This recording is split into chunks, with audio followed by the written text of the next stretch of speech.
bem-vindos ao nosso canal Triconstitucional.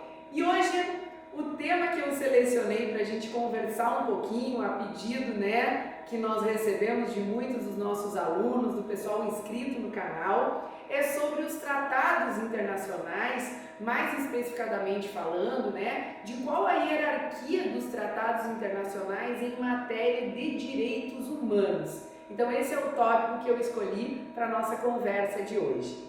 É importante a gente lembrar que os direitos fundamentais que estão expressos lá na Constituição, no nosso artigo 5º, eles são meramente exemplificativos, ou seja, a gente costuma dizer que os direitos fundamentais eles são um catálogo aberto. Por quê? Porque não excluem outros decorrentes dos regimes e dos princípios por ela adotado e nem dos tratados internacionais que a República Federativa do Brasil fizer parte.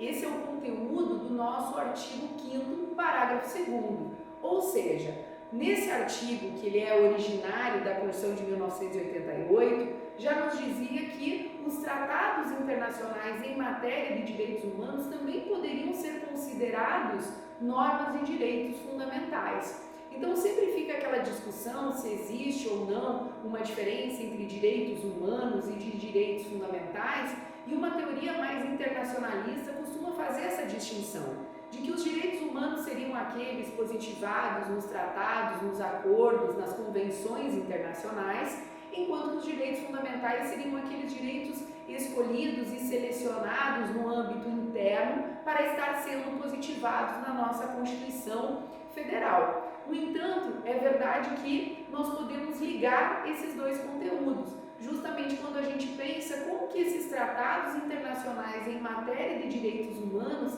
eles entram no ordenamento jurídico interno. Qual que é o status que eles vão receber, qual que é a hierarquia que eles vão receber. E para a gente entender esse conteúdo, nós também temos que situar ele no tempo. Por quê? Como eu disse para vocês, o único artigo que tratava essa matéria era o artigo 5º, parágrafo 2º da nossa Constituição. Até que a Emenda Constitucional número 45 de 2004 acrescentou o parágrafo 3º ao artigo 5º, que vai dizer que somente os tratados internacionais em matéria de direitos humanos que forem ratificados, aprovados por 3/5 em 2 turnos nas 2 casas, terão força de emenda à Constituição.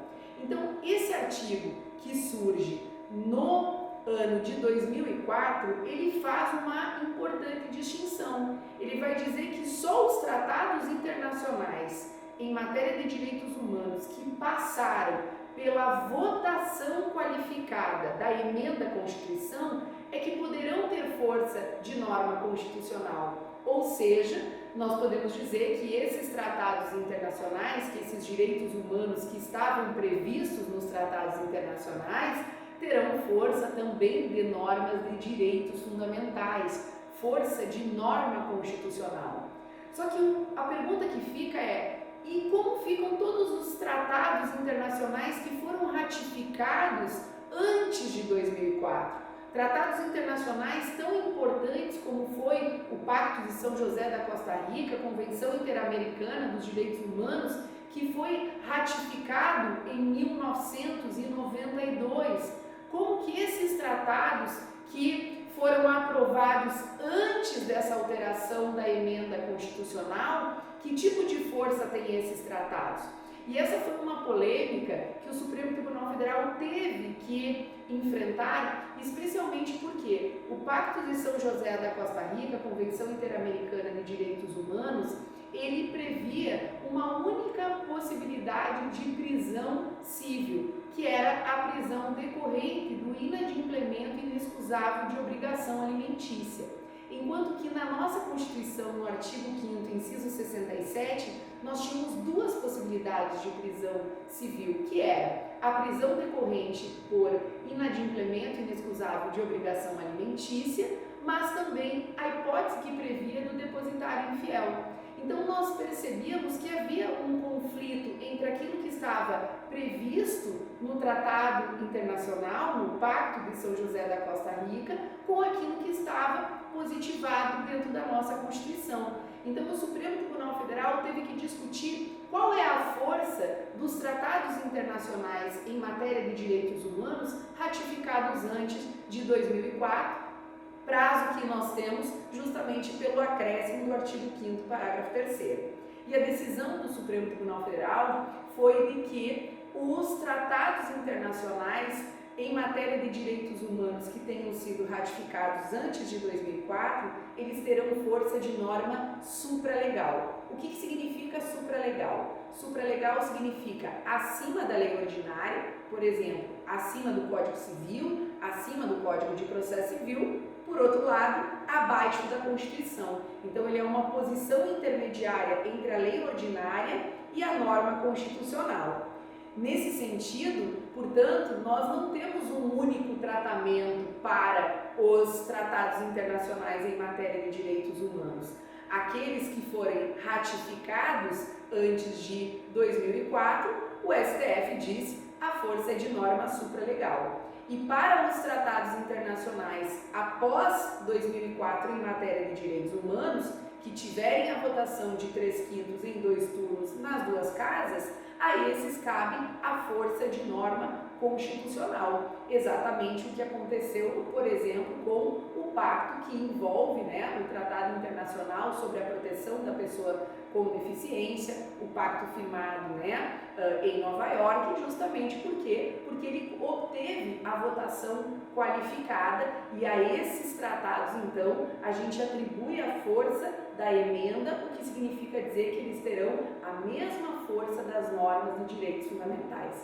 Uma última pergunta que vocês poderiam estar se fazendo em relação a esse conteúdo é: e professora, os tratados internacionais em matéria de direitos humanos que foram ratificados após 2004, mas que não obtiveram essa votação de 3/5 em 2 turnos nas 2 casas, ou seja, que não conseguiram atingir essa votação qualificada exigida pelo artigo 5º, parágrafo 3º.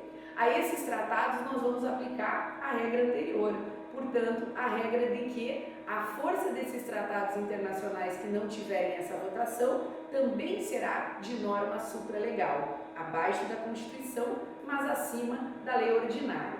E eu acho que a última pergunta que vocês deveriam se fazer é: professora, mas e como então nós não temos prisão civil de depositário infiel no Brasil, se o Pacto de São José da Costa Rica ele tem uma força de norma supralegal, enquanto que a norma do artigo 5º, inciso 67, tem uma força de norma constitucional? Por que nós não prendemos depositário infiel se a resposta não era tão simples quanto a aplicação direta desse tratado internacional? A verdade é que o Supremo Tribunal Federal resolveu essa celeuma jurídica através de uma outra forma. O Supremo Tribunal Federal, em 2008, editou a súmula vinculante número 25, que diz que não será admitida a prisão civil do depositário infiel em qualquer uma das suas modalidades.